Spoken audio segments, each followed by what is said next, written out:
विषय बारी, विनय पत्रिका में गोस्वामी जी ने कहा, हरि तुम बहुत अनुग्रह कीनो इस पद में। विषय बारी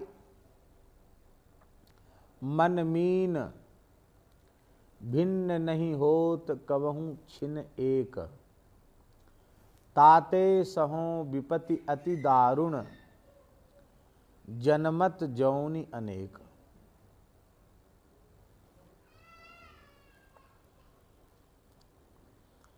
विषय रूपी जल में मन रूपी मछली ऐसा डूबा हुआ है कि एक पल एक क्षण भी उससे अलग होने की इच्छा ही नहीं करता। जल से मछली को पृथक कर दिया जाए तो मछली जीवित ही नहीं रहेगी। ये स्थिति है जीव की, मनुष्य की ये स्थिति है। हे प्रभु, विषय रूपी जल में हमारा मन रूपी मीन डूबा ही नहीं है। वो उसी को अपना जीवन उसने बना लिया। उसके बिना वो जी नहीं सकता, रह नहीं सकता। यही उसके दुख का कारण है। तातेक सहों विपत्ति अति दारुण। क्या विपत्ति अति दारुण? तो जन्मत जौनि अनेक, अनेक योनियों में जन्म ले रहा हूं, भटक रहा हूं। तब क्या करूं? भगवान ने कहा मैं क्या करूं इसके लिए? बोले आप कुछ करो मत। क्यों? आपको हम व्यर्थ का श्रम दें ये भी हमारे लिए उचित नहीं है। आप कौतुकी हैं, नए नए कौतुक करते रहते हैं, खेल करते रहते हैं, खेलने का आपका स्वभाव है। तो हम भी आपको एक कौतुक बता रहे हैं।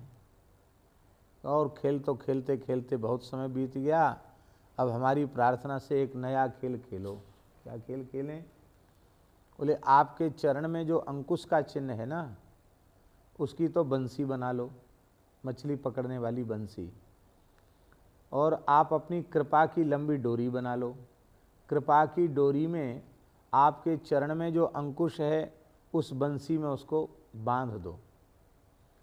और फिर उस बंसी तो कांटा होता है, तो उसमें कुछ ऐसा खाद्य पदार्थ लगा दो जिससे हमारा मन रूपी मीन उसके लालच में वहाँ पहुँचे। तो पदार्थ क्या है?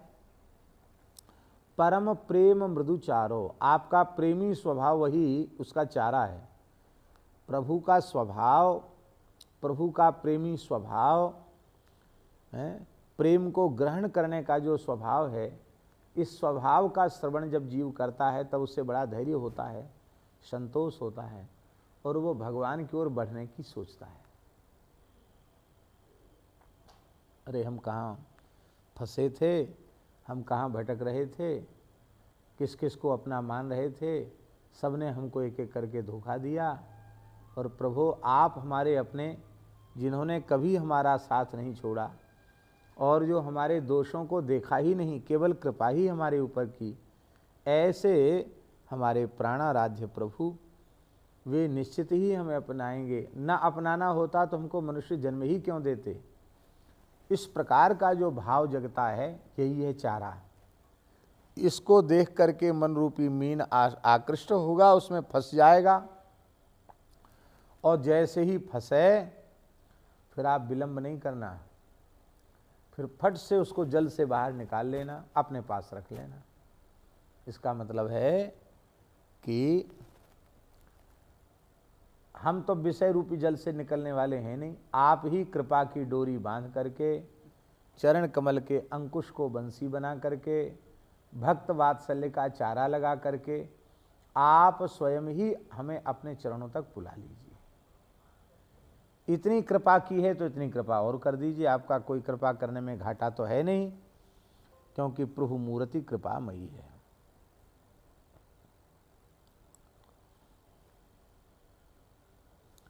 आगे कहते हैं, यह विचार तज कुपथ कुसंगति। इन सब बातों का विचार करके आज अभी इसी क्षण अपने मन में ऐसा पक्का निश्चय कर लो कि हम कुमार्ग और कुसंग को आज से ही त्यागते हैं, अभी से त्यागते हैं। कुमार्ग का त्याग और कुसंग का त्याग। देखो,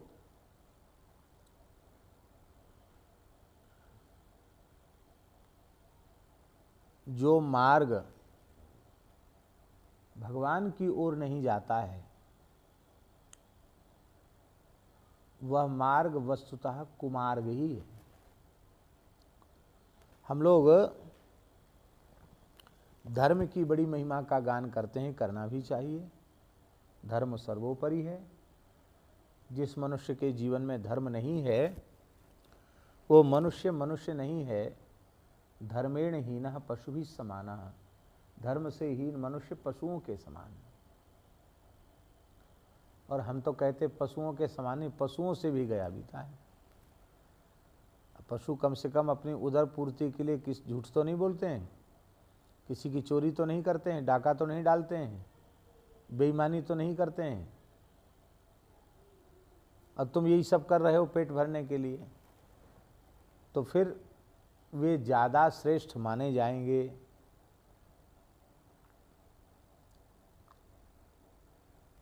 तो क्या कह रहे थे हम? हाँ, धर्म से हीन मनुष्य पशु के समान है। हमारे जीवन में धर्म तो होना ही चाहिए।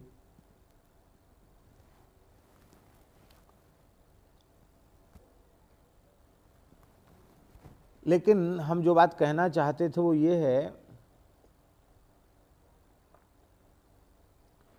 कि जिसको हमने धर्म मान रखा है, यदि वह भगवत भक्ति से शून्य है,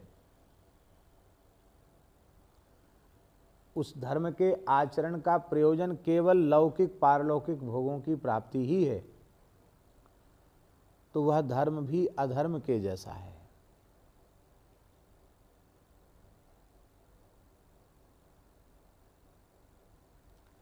आप लोग कहेंगे इस बात तो बिल्कुल समझ में नहीं आ रही कि धर्म अधर्म के जैसा क्या हो जाएगा। जब धर्म ही अधर्म के जैसा हो जाएगा तो अधर्म क्या रह जाएगा फिर?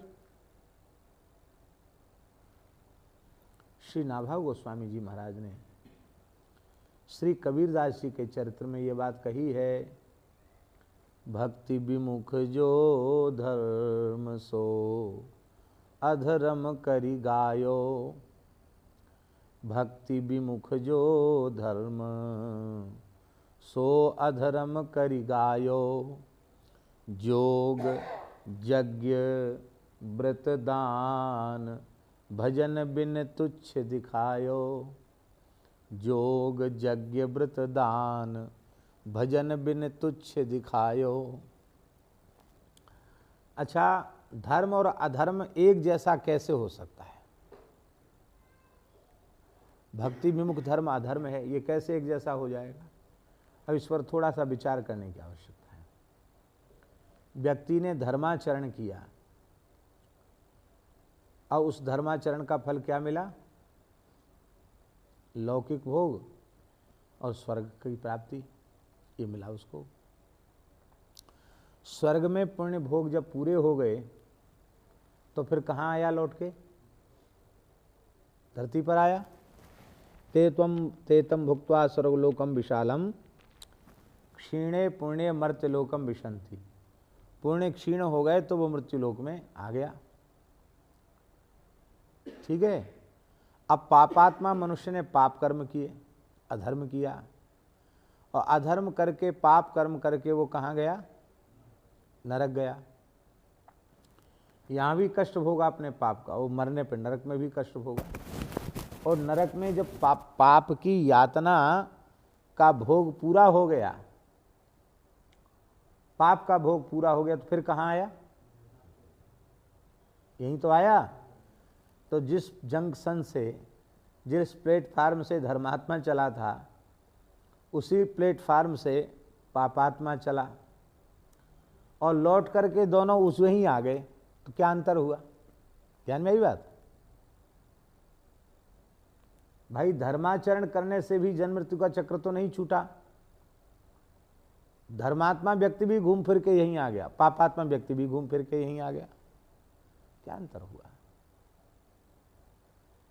इसलिए सावधान कर दिया गया भगवान व्यास जी के द्वारा, धर्म का फल स्वर्गादि लोकों की प्राप्ति नहीं है, धर्म का फल है मोक्ष की प्राप्ति, भगवत चरणारविंद की प्राप्ति, यही धर्मानुष्ठान का फल है। और ये तभी होगा जब लौकिक पारलौकिक भोगों की कामना से शून्य होकर भगवत चरणारविंद की प्रीति की दृढ़ भावना रख करके जब हम धर्माचरण करेंगे तो ये हमें सहज ही प्राप्त हो जाएगा, इसमें किसी प्रकार का संदेह नहीं है। अब एक विशेष बात कह रहे हैं कि यह विचार तज कुपथ कुसंगति, कुमार्ग को छोड़ दो और कुसंग को छोड़ दो।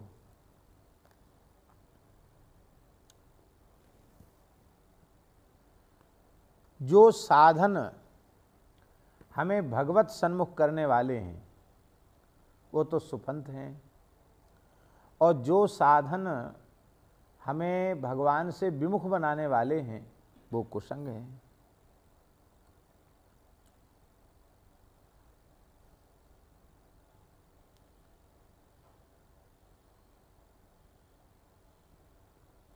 कामी, क्रोधी, लोभी ऐसे जो जीव हैं उनका संग कुसंग है। संतों के जो श्रेष्ठ लक्षण हैं, गुण हैं, उनसे युक्त जो साधक हैं उनका संग करो, उससे तुम बड़ी शीघ्रता पूर्वक भगवान की ओर बढ़ने लग जाओगे।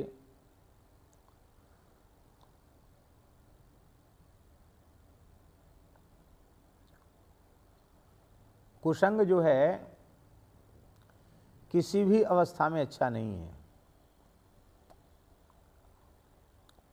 धर्म पर दृष्टि रखने वाले जो साधु पुरुष सज्जन पुरुष हैं उन्हें भी सत्पुरुषों से के संसर्ग में ही रहना चाहिए। इसको थोड़ा और ठीक से कह दें, आप ठीक सवेरे 4 बजे उठ जाते हो, स्नान कर लेते हो, संध्योपासन भी करते हो, गायत्री का जप भी करते हो, गुरु मंत्र का जप भी करते हो, अग्निहोत्र भी कर लेते हो, चलो फिर मध्याह्न में भी संध्या कर लेते हो, वहाँ भी समय भी जप कर लेते हो, शाम को भी संध्योपासन करते हो, मध्याह्न में भोजन के समय बलि वैष्णदेव आदि भी कर लेते हो। माने प्रातः काल से लेकर रात्रि को सोने तक आप धर्म नियंत्रित जीवन जीते हो, धर्म और सदाचार के अनुकूल आप जीवन जी रहे हो,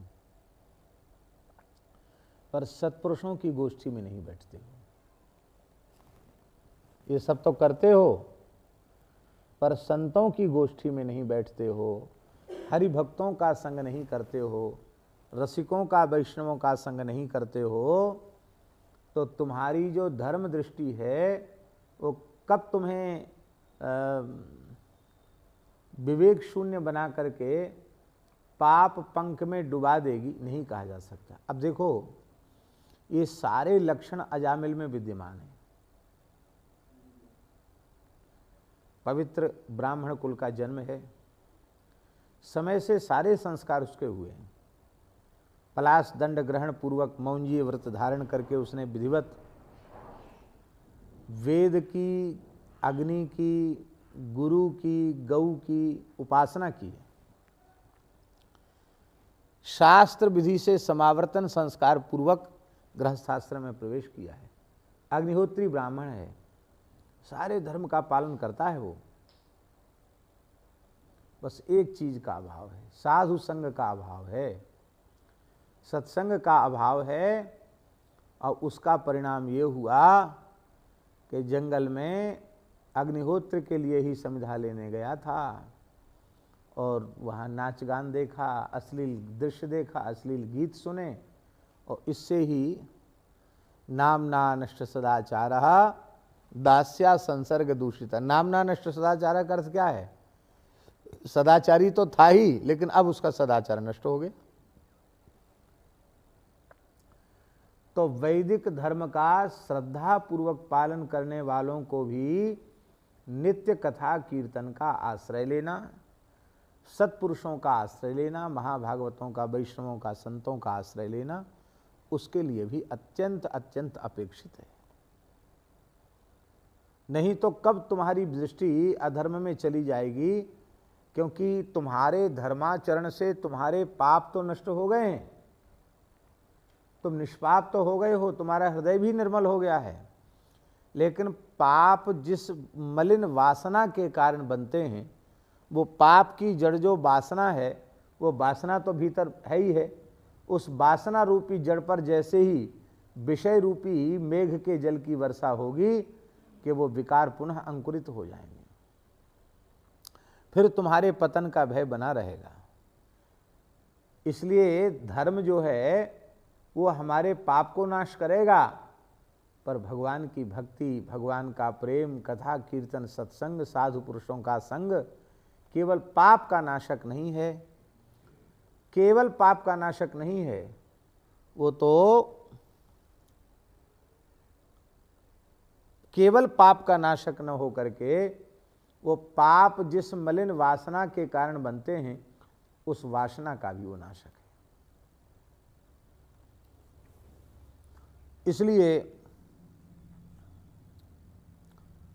सत्पुरुषों को, धर्मनिष्ठ सदाचारी पुरुषों को, धर्म पर दृष्टि रखने वाले लोगों को, उनको भी साधु संग की आवश्यकता है।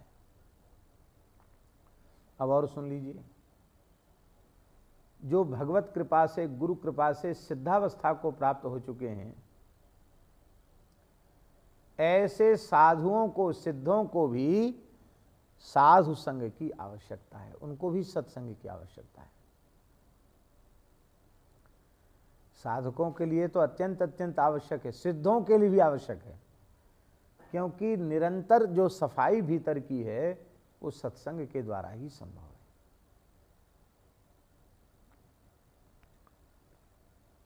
आपका कक्ष बंद है, कमरा बंद है, खिड़की, जंगला, दरवाजे, पर्दा सब लगे हुए हैं, और आप ताला लगा के चले गए, कहीं बाहर तीर्थ यात्रा पर चले गए, 10-20 दिन बाद आए तो आपने कमरा खोला तो भीतर धूल मिट्टी दिखाई पड़ती कि नहीं? अब पूछो कि खिड़की, जंगला, पर्दा, दरवाजा सब तो बंद थे और कमरे के भीतर कमरा था, ऐसा होता कि नहीं? फिर उसमें कचरा कहां से आ गया? विचार करना चाहिए। कचरा आने का कोई मार्ग नहीं था, फिर कचरा आया कहां से? तो इसका उत्तर क्या होगा? इसका उत्तर होगा कि कचरा आने का मार्ग तो बंद था, पर कचरा तो भीतर पहले से ही विद्यमान है। कैसे पता भीतर पहले से विद्यमान है? आप अपने घर के अंधेरे कमरे में सब खिड़की, जंगला सब बंद करके और टार्च जलाओ, तो टार्च की रोशनी में धूल के छोटे छोटे कण उड़ते हुए दिखाई पड़ेंगे। ध्यान में ही बात, माने मलिनता, विकार, गंदगी इतनी सूक्ष्म है वो हमको अपनी आंखों से दिखाई तक नहीं पड़ती, वो तो उड़ रहे हैं कण, वो धीरे धीरे बैठ करके मलिनता मलिन कर देंगे। अब मान लो आप चौड़े मैदान में, खुले मैदान में बैठे हैं, जहां से कोई रोक टोक नहीं, हवा पानी चाहे जो चलावे, पर वहां 2 बार 3 बार 4 बार झाड़ू लगती रहती है। तो हम लोग वृंदावन में टटिया स्थान में जाते हैं,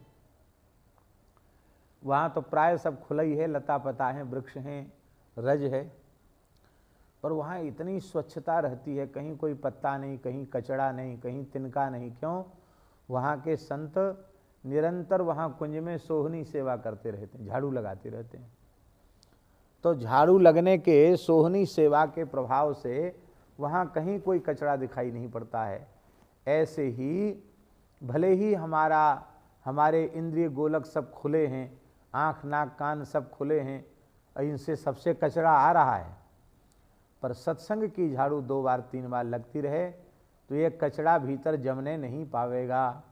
किंतु आप समाधि लगाकर बैठ गए, बाहर का कचरा भीतर आना बंद हो गया, लेकिन भीतर के कचरे को कैसे रोकेंगे? उस कचरे की निरंतर सफाई, उसका नाम है सत्संग।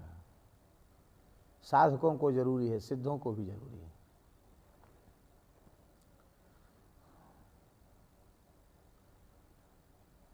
गुरुजी के कक्ष में, धर्म संघ वाले गुरुजी के कक्ष में रोज रोज सफाई नहीं होती थी, क्योंकि ग्रंथ रहते, इतना छोटी कोठरी, सामान ज़्यादा रहता।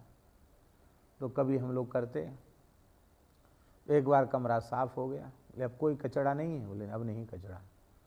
तो भैया जी आए, बोले गुरुजी कचरा तो है, कहाँ है कचरा? बोले अभी देखते हैं। उन्होंने ठीक से और बढ़िया से झाड़ू लगाई, एक कोने में फिर कचरा इकट्ठा हो गया। इतना बढ़िया से झाड़ू 2-2 3-3 बार लगी, और फिर जैसे झाड़ू लगी तो फिर कचरा कहाँ से आ गया? आश्चर्य की बात। तब गुरुजी ने कहा कि इससे शिक्षा लेनी चाहिए कि ये कचरा तो रहता ही है, ये कक्ष है भीतर वाला, कचरा तो इसमें है ही है। झाड़ू बार बार लगती रहे तो प्रत्येक झाड़ू लगाने में कुछ न कुछ कचरा तो निकलेगा ही। तो इसलिए सिद्ध को भी, धर्मनिष्ठ को भी सत्संग की आवश्यकता है। धर्मनिष्ठ व्यक्ति कैसा है? धर्मनिष्ठ व्यक्ति श्वेत वस्त्र के समान है, उसमें पाप का, दोष का कोई धब्बा नहीं है, एकदम सफेद कपड़े के समान। और उस सफेद कपड़े को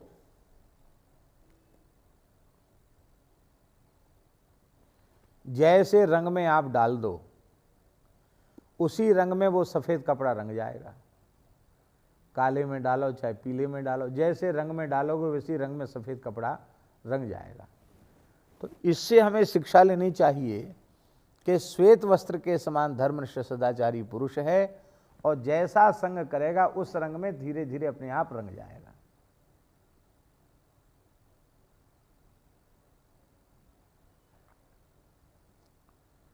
उस रंग में धीरे धीरे अपने आप रंग जाएगा।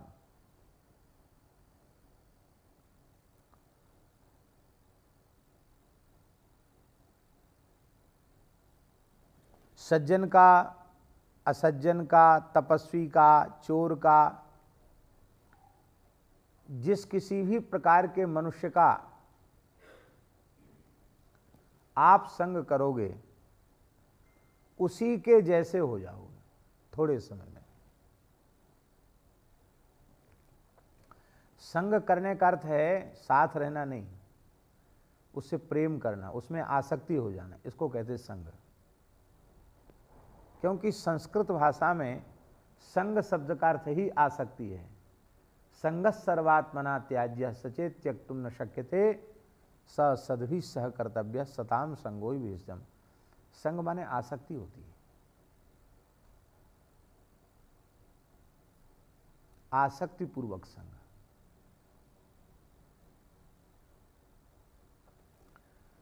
आपकी किसी महापुरुष के प्रति अगाध श्रद्धा है आपकी, और मान लो इनकी श्रद्धा नहीं है, आपके निकट बैठे हैं, इनको कुछ बोलने की आवश्यकता नहीं है, आपको भी कुछ बोलने की आवश्यकता नहीं है। यदि आपका इनसे प्रेम हो गया और कुछ समय साथ साथ रहे तो अपने आप देखेंगे आपकी श्रद्धा में अंतर आने लग जाएगा।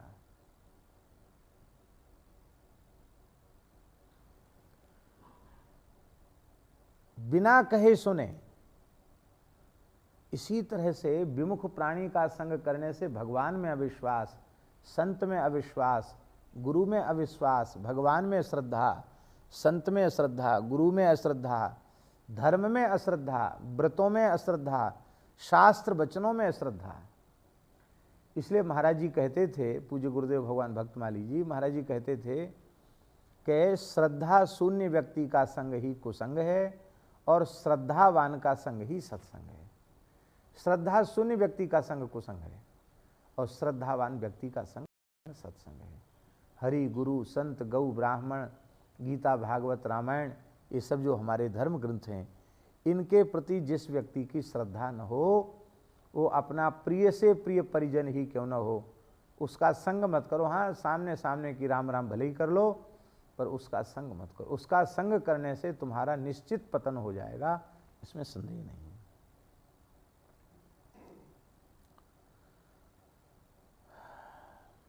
बहुत अच्छी बात लिखी है। भगवान सूर्य की समीपता उदयाचल को प्राप्त होती है, तो उदयाचल को जब भगवान सूर्य का सामीप्य प्राप्त होता है तो उदयाचल की प्रत्येक वस्तु चमक उठती है। उस वस्तु पदार्थ में चमक नहीं है, पर सूर्य की सन्निधि का यह प्रभाव है कि वहां की प्रत्येक वस्तु चमकने लग जाती है। ठीक इसी प्रकार से हमारे में चमकने की कोई योग्यता नहीं है, पर संत रूपी सूर्य की सन्निधि जब प्राप्त होती है तो महाराज सामान्य जीवों में भी चमक बढ़ जाती है। अब कई बार हम लोग सोचते हैं कि हमारी चमक है, वो हमारी चमक नहीं है, वो तो सत्पुरुषों की सन्निधि का प्रभाव है, उनके संग का प्रभाव है, उसमें हमारी कोई विशेषता नहीं है।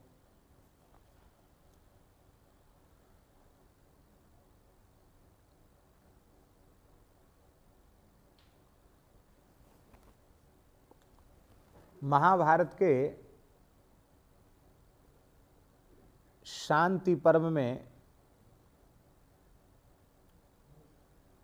308वें अध्याय में एक विशेष बात लिखी है।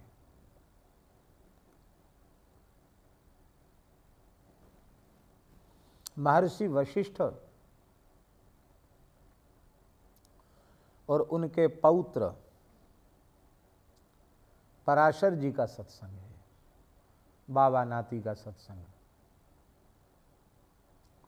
वहां वशिष्ठ जी पराशर महर्षि को समझा रहे हैं, अपने पौत्र को समझा रहे हैं कि देखो,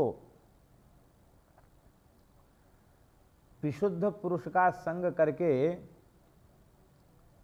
व्यक्ति विशुद्ध धर्म वाला बन जाता है।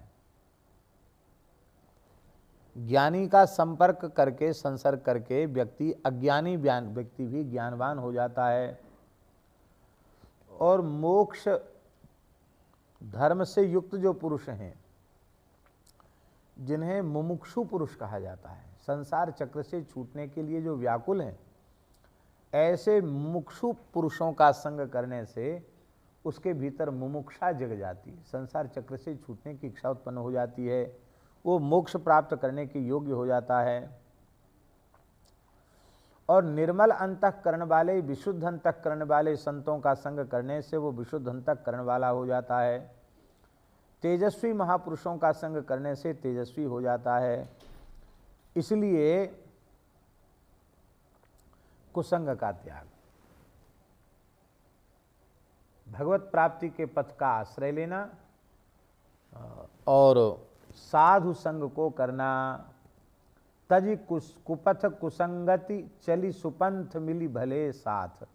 संतों के साथ, भले भगवान के भक्त ही हैं, संत हैं, उनके साथ चल करके और भगवत प्राप्ति के मार्ग पर चलना। बोलो भक्तवत्सल भगवान की जय। शरणागति के 6 अंग हैं। षड्विधा शरणागति, 6 प्रकार की शरणागति है। आनुकूल्यस्य संकल्पः प्रातिकूल्यस्य वर्जनम, रक्षिष्यतीति विश्वासो गोप्तृत्वे वर्णम तथा आत्मनिक्षेप कार्पण्यम षड्विधा शरणागति ही। 6 प्रकार की शरणागति। तो वहाँ भी आनुकूल्यस्य संकल्प है। आनुकूल्यस्य संकल्प क्या है? संतों का संग होने से अनुकूल्य का संकल्प होगा। और प्रातिकूल्य से वर्जनम का अर्थ क्या है? कुसंग का त्याग ही प्रातिकूल्य से वर्जनम है। प्रतिकूलता का त्याग। तो शरणागति के 6 अंगों में 2 महत्वपूर्ण अंग ये भी हैं, साधु संग करना और कुसंग का निश्चय पूर्वक त्याग करना। ये 2 काम करने से आपकी शरणागति पुष्ट होगी। खाली मुंह से कहने से पुष्ट नहीं होगी हम शरण में हैं, शरण में हैं, शरण में। अच्छी बात है, भगवान तो बड़े भोले हैं, स्वीकार कर ही लेते हैं, लेकिन हमें कुछ करना पड़ेगा।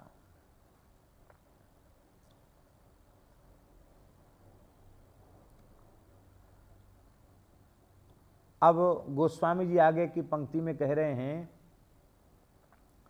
देखु राम सेवक सुनु कीरति रटहि नाम करि गान गाथ।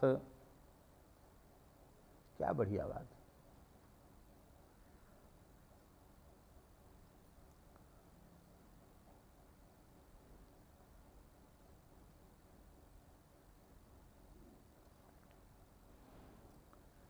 तुलसीदास जी महाराज कहते हैं, कह रहे भाई तुम्हारी आंखें फूट थोड़े गई हैं,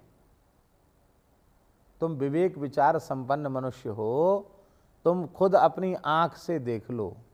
क्या देख लें? बोले देखु राम सेवक, राम जी के सेवकों को देख लो, भगवान के भक्तों को देख लो, उनका जीवन कैसा होता है।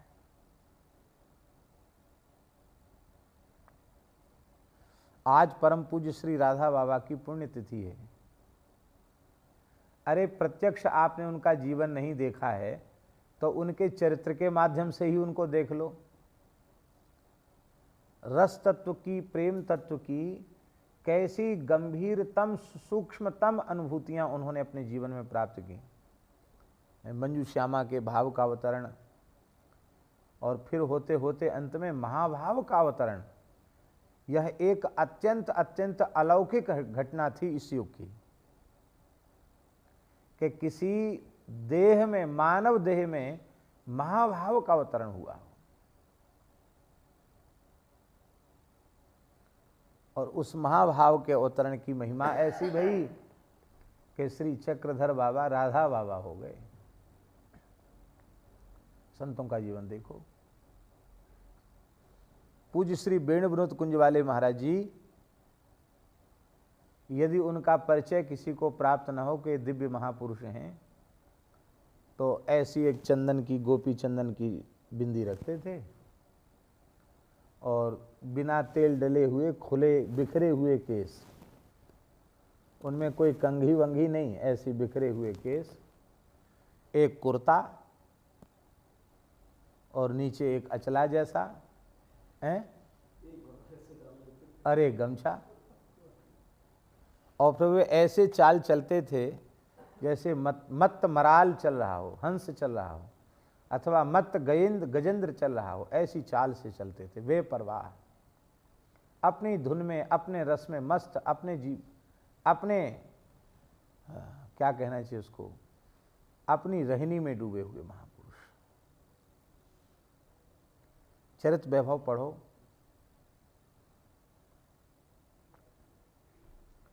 अरे दूर कहाँ जाओ, यहीं पूज्य बाबा ठाकुरदास जी का जीवन देख लो, पंडित जी महाराज जी का जीवन देखो। अभी भी मुखराई वाले बाबा का जीवन देख लो। बहुत दूर कहाँ जाना है। दृष्टि होवे तो अभी भी सैकड़ों संत इस धरती पर ऐसे हैं जो अद्भुत जीवन जी रहे हैं, इतने सुख में हैं, इतने आनंद में हैं।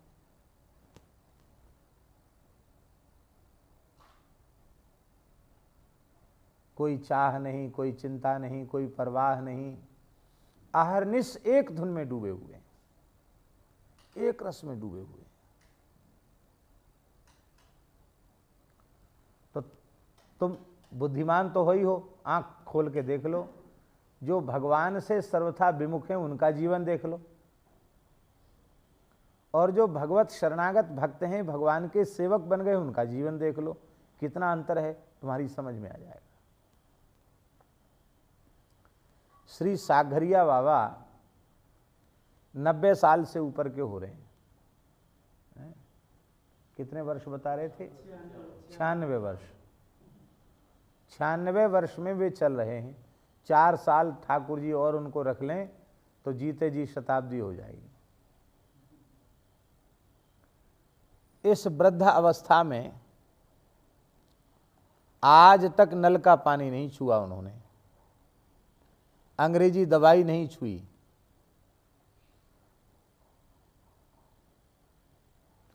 कुएं के जल से स्नान या सरोवर के जल से स्नान, अपरस में ठाकुर जी की रसोई। दिन दिन भर प्यासे रह जाते हैं, सुविधा न होने पर लघुशंका भी नहीं करते हैं। इस अवस्था में भी एक रस जीवन का निर्वाह हो गया।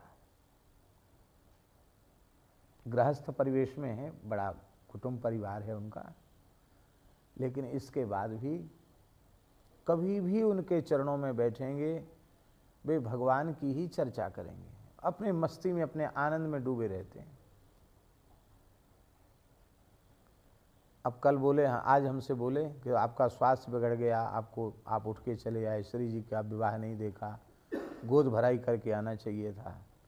उनकी बाबा गोद भराई में तो थे, उनको भूल गया। बोले आप पहले ही चले आए।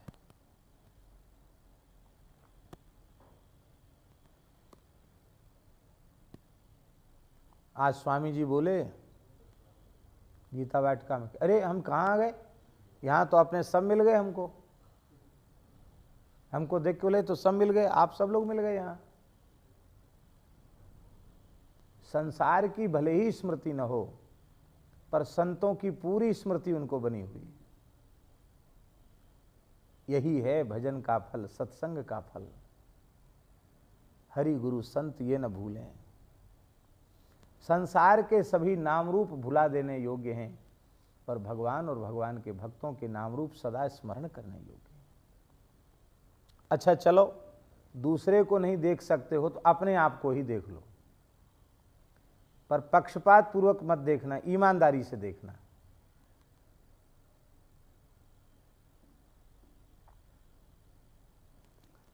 जब हरि गुरु संतों से सर्वथा विमुख थे,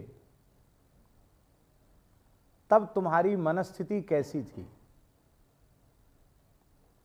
तब तुम्हें कैसे लोगों का संग अच्छा लगता था?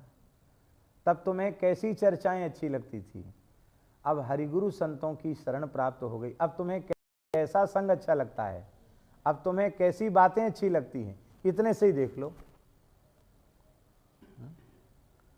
आपको लगेगा कि पहले रात थी और अब सवेरा हो गया, अब दिन हो गया। ऐसा लगेगा कि नहीं लगेगा?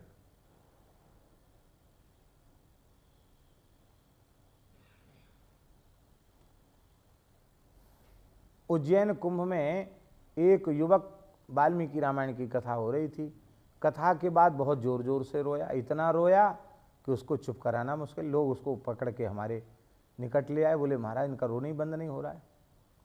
हमने कि भाई बताओ तो सही, रोने का कारण क्या है? तो उस व्यक्ति ने कहा कि हम इस बात के लिए रो रहे हैं कि हमारी उम्र 35-40 साल की हो रही है, 35 वर्ष की हो रही है, इतनी लंबी आयु बिना कथा सुने क्यों बीत गई? इतनी अच्छी होती है कथा, ऐसे हैं भगवान के गुण, हाय हाय हमारा इतना समय क्यों बर्बाद हो गया।